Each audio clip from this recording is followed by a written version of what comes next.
After receiving the dash camera, please connect the wired controller to the camera's host. Short press the button to switch to the software version number and Wi-Fi password display interface. Automatically return to the main interface after 2 seconds.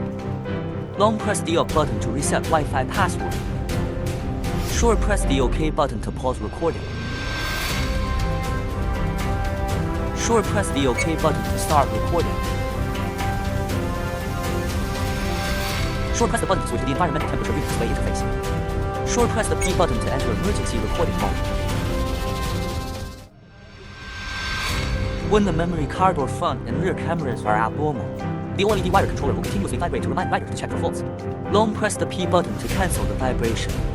Search for Wi-Fi camera on Google Play or App Store to download and install. Enter the Wi-Fi setting interface of the phone. Find the corresponding Wi-Fi name starting from list. Enter the number to connect to Y.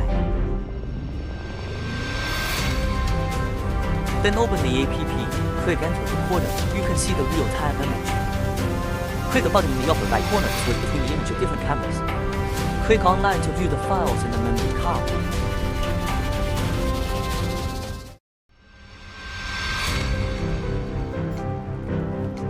Click the edit button in the upper right corner to delete or download video files.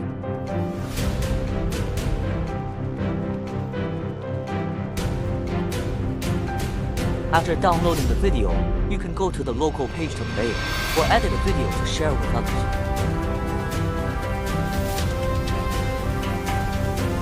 Reset the video 上班是 TSP 3 reset 3 reset camera and other functions.